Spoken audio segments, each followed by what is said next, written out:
नमस्कार, मी जतीन मोरे. आपलं सम्राट मराठी लाईव्ह मध्ये स्वागत. आज आपण या ठिकाणी वासंबी जिल्हा परिषदेमधून महाविकास आघाडीचे उमेदवार संदीप मुंडे हे निवडणूक लढवित आहेत. तरी आपण या पार्श्वभूमीवर सम्राट मराठी चॅनलच्या माध्यमातून त्यांच्याशी थेट संवाद साधणार आहोत. संदीपजी, आपलं सम्राट मराठी लाईव्ह मध्ये स्वागत. नमस्कार. संदीपजी, आज प्रचाराचा चौथा दिवस आहे. तर या प्रचारामध्ये आपल्याला या वॉर्डमध्ये कशा प्रकारे जनतेचा प्रतिसाद मिळतोय? नक्कीच उद्यापासून खऱ्या अर्थाने प्रचार चालू होणार आहे. कारण का आज शेवटचा दिवस होता फॉर्म मागे घ्यायचा आणि आपला क्रमांक मतपत्रिकेवर मतपेटीवर किती नंबरला आहे ते आज फायनल झाला. आज त्या उद्या खऱ्या अर्थाने उद्या प्रचार चालू होणार आहे. आज या वासंबी जिल्हा परिषद वार्डामध्ये आज केलेली विकास कामाच्या जोरावर लोकांचा चांगला पाठिंबा प्रतिसाद होता, चांगल्या प्रकारे मिळत आहे.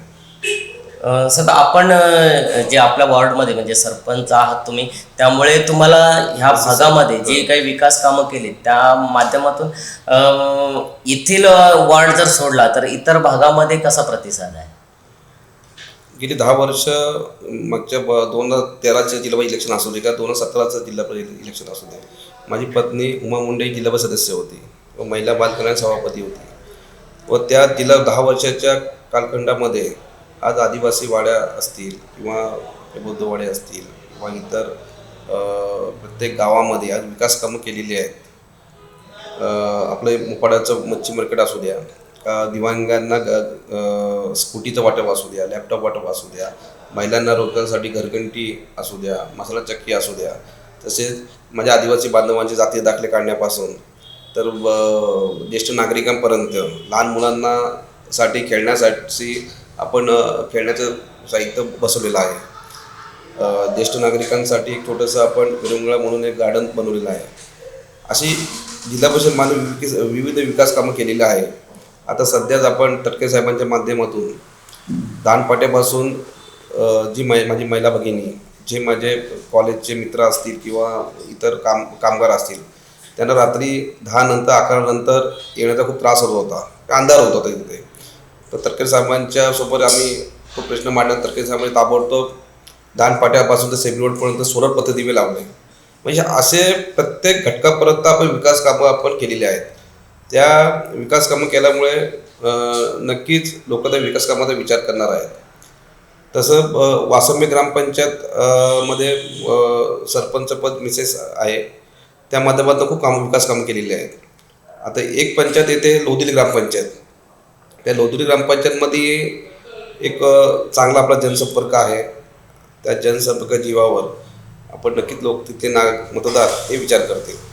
साहेब, आपण मागील जी निवडणूक लढवली गेली त्या सरपंच म्हणून वासंबी ग्रुप ग्रामपंचायतीचे, त्यावेळेस आता जसं तुमचं जिल्हा परिषदेच्या वेळी तुमचे जे विरोधी उमेदवार आहेत नेहा भूषण पारंगे, तर त्यांचे पती देखील इथं उपसरपंच राहिलेले आहेत किंवा तुमच्या बॉडीमध्ये होते. पण ही निवडणूक लढताना त्यावेळी तुमची युती होती, परंतु आज तेच उमेदवार आज या जिल्हा परिषद निवडणुकीच्या वेळेस तुमच्या विरोधी उमेदवार आहेत. तर त्या वॉर्डमध्ये किंवा त्या विभागामध्ये तुम्हाला काही फरक पडेल असं वाटतंय का, जाणवेल का? कसं आहे, शेवटी प्रत्येकाने प्रत्येकाचा पक्षाचा आदेश पाळावा लागतो.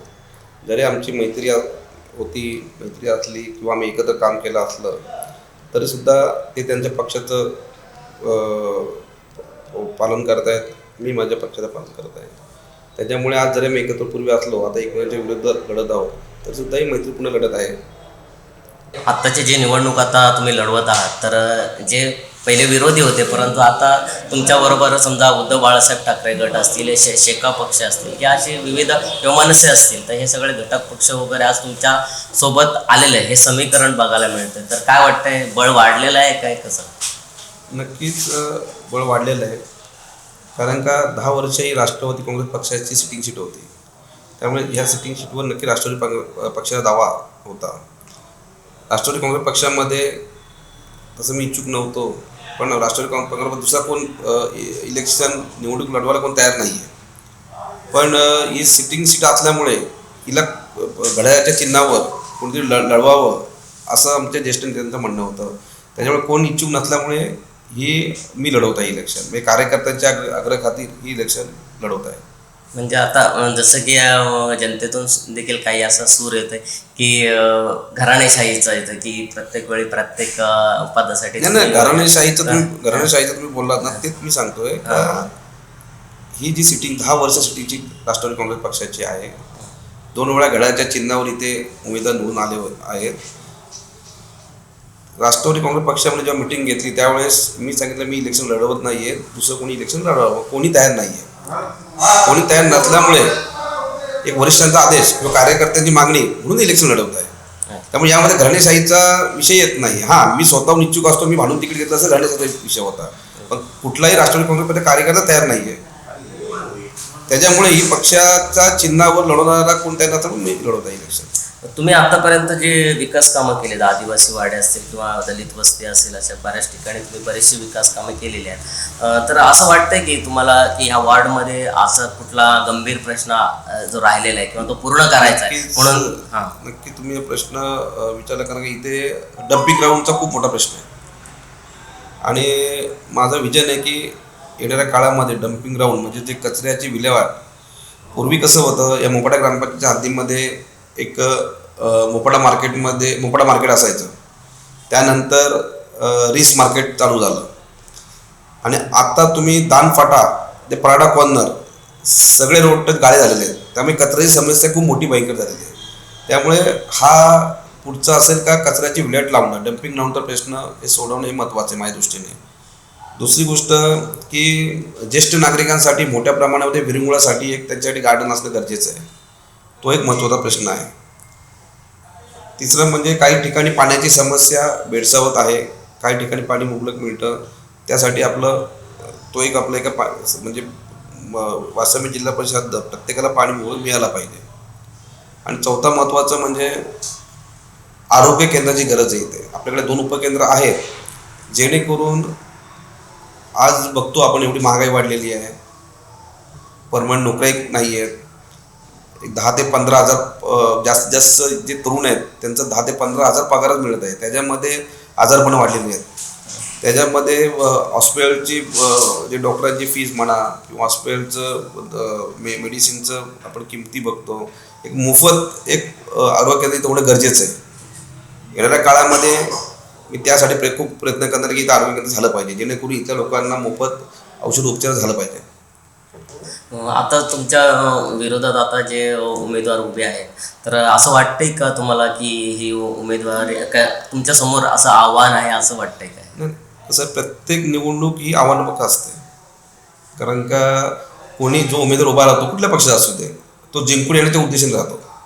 त्याच्यामुळे कोण कमी नाही, पण एक आहे की समोर एक धनशक्ती खूप मोठ्या प्रमाणात आहे आणि शेवटी माझा इथल्या जनतेवर विश्वास आहे की कुठल्याही आमिषाला धनशक्तीचा बळी न पडता ते नक्कीच मला येणाऱ्या 5 तारखेला विजयी करतील अशी मला आशा आहे.